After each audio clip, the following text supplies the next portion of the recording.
Note, this video is part of a larger series on speed solving the FTO. Click the playlist link in the description to see the rest of the videos. In this video, I will be going over an algorithm set known as triangle plus corner permutation, or TCP, for the last three triples. These algorithms effectively combine the last flip that you do and the corner permutation algorithm into a single algorithm which finishes the entire puzzle. The idea and the alg set were first developed by Aidan Bryant, or Tipster Trickster, and it turns out to be very useful to use this set. Due to combining these two steps together into a single sequence, it reduces the total number of moves, and as you can imagine, gives you faster solves. The other nice thing about this alg set is that it also allows you to use it in conjunction with OPF, which makes your life really nice.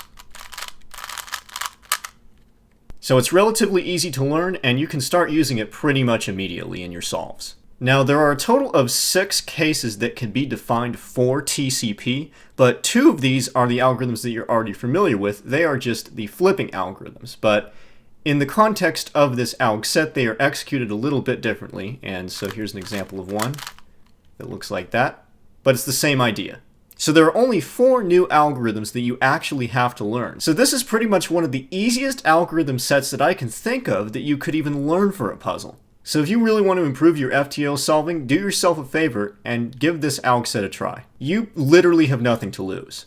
Now, before jumping into each of the cases, which I will be going over in this video, it is important to note a couple properties about these algorithms and how we use them. The first is that the setup into a TCP alg works a little bit differently than before. So you know that when you complete your triangle permutation step, you put the 2 top pairs in the right layer here, and then you can either use a sledge or a hedge to permute them. However, with TCP, the algorithms start off with holding the puzzle in this orientation where the 2 pairs are in the back. And depending on your case, you'll either rotate to here to execute one alg, or rotate to here if you have the mirror image case. The second thing to note, which is actually really useful, is that these algorithms preserve your top layer orientation. So for example, if I execute this TCP here, noting that this red is on this face here, once we're done with the algorithm, it remains on that face. And so it allows you to actually predict your AUF when you do your solves, which I will also explain how to do in a minute. The last thing I'd like to mention about these algorithms is that we now actually have 2 things to recognize. Not only do we have to recognize our triangle permutation and how it works, but we also need to recognize our current corner permutation state.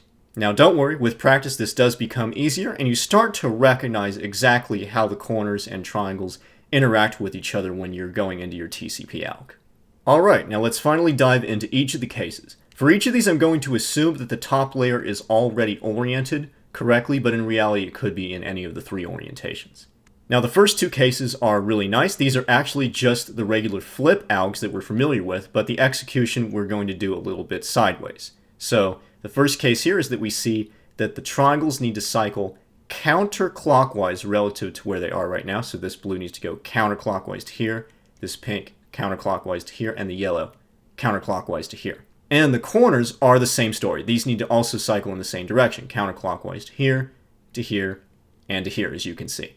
The algorithm for this is simply the flip alg, and we're going to hold it from this angle because this triangle needs to go to right here. And the algorithm from this angle is written like the following. Once again, when doing F moves like this, we sort of execute them kind of like R moves, so it looks more like this. And here is the mirror image case. Here the triangles need to cycle now clockwise relative to their slots, and the corners the same, cycling clockwise. This time we rotate the puzzle to this angle right here, and the algorithm for this is again one of the flipping algs, but executed in this way. And a little bit faster. Alright, so you already knew those, right? So now we're going to actually get into the new algorithms. Here is the first case. What we see is that the triangles again need to cycle counterclockwise from this angle. However, the corners are actually permuted correctly relative to the top layer, as we can see here. For this case, we rotate to here, Again, because this triangle needs to go to the left like this. And the algorithm for this is the following.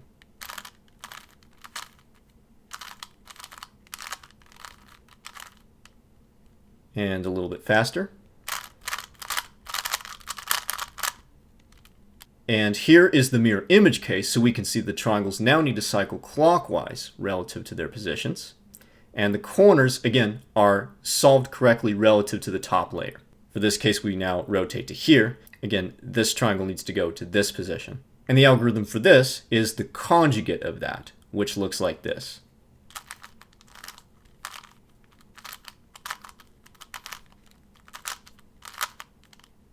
And a little bit faster.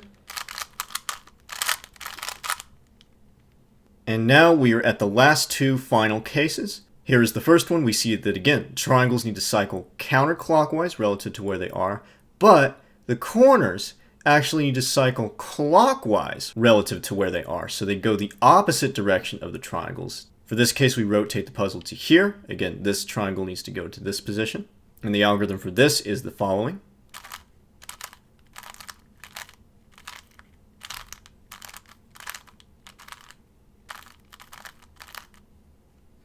And a little bit faster. And here is the mirror image of that case. This is the final algorithm. As we can see, the triangles need to cycle clockwise relative to their current positions, and the corners now need to cycle counterclockwise. For this case, now we rotate to this angle and we do the conjugate algorithm sort of like before, which looks like this.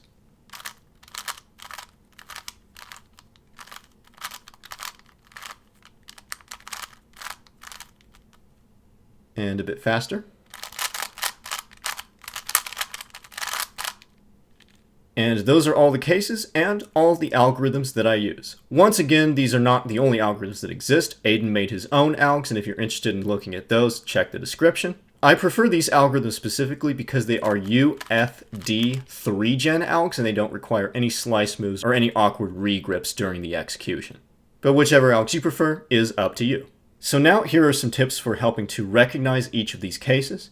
For the case where the corners are solved relative to the layer, the easiest way to see that is to look at this front corner and see, oh yes, it is solved relative to the top layer, and that of course forces these two to be solved as well. And then we can recognize that the triangles need to cycle counterclockwise, so we know we're going to rotate to here, and then we can simply execute our algorithm and complete the AUF.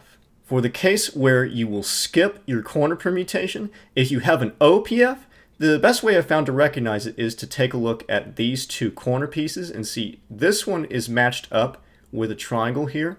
And since this is the counterclockwise case, we're going to be doing our first move like this. And we can see that this red is also going to be moving up and going into the position. So I know that this is just going to be the simple 4 mover from that. And finally, for the last case, if you don't recognize either one of those situations, you don't have the solved corner, you don't see that the corner is going to shoot to match with the triangle again, then you know you have the third and final case. And so again, you can just sort of go into it immediately. And of course, there is the AUF prediction. Remember, like I had mentioned earlier, these algorithms preserve the orientation of the layer.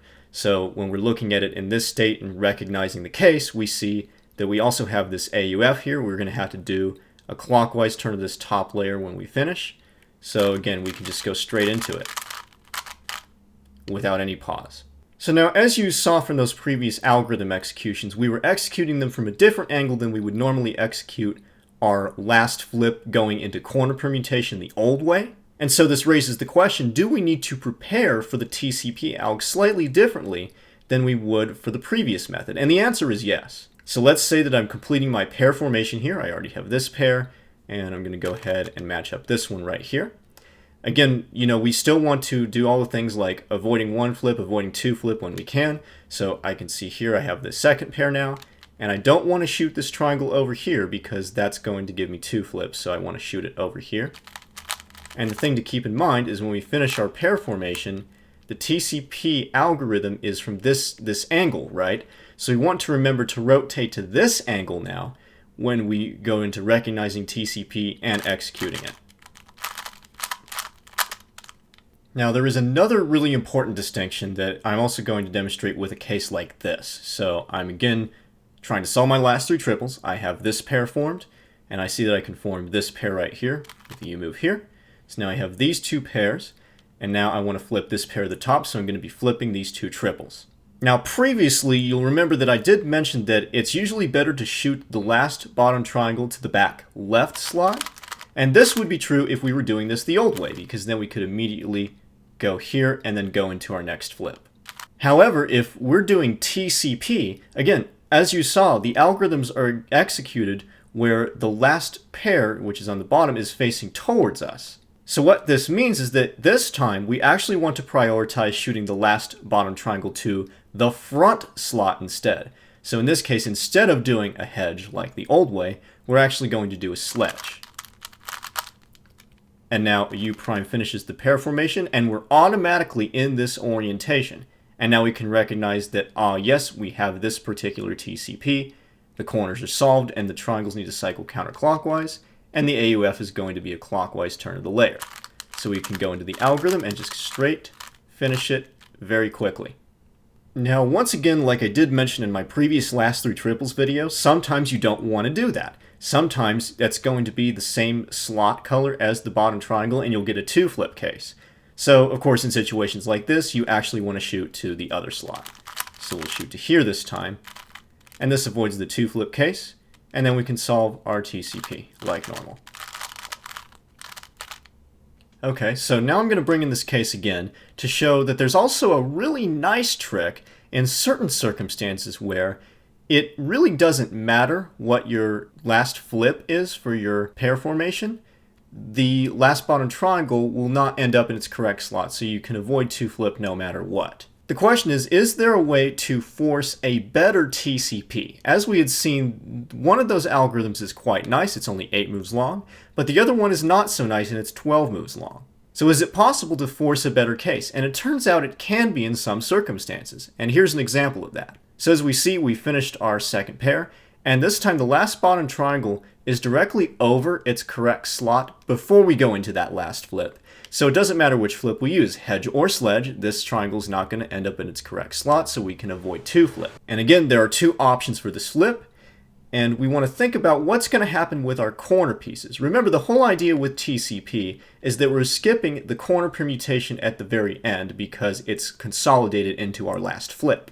And remember that the better TCP alg was the one where our corners were solved already. What this means is that we should actually be choosing the flip which solves our corners.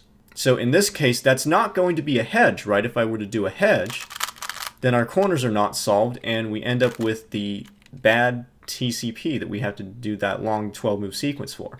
On the other hand, if we do a sledge, we can see that this corner is going to shoot here, and so this is going to solve it. So as you can see, if we do a sledge from this angle, it solves our corners. And now we have the better TCP case, and we can finish with that algorithm instead, which is much nicer.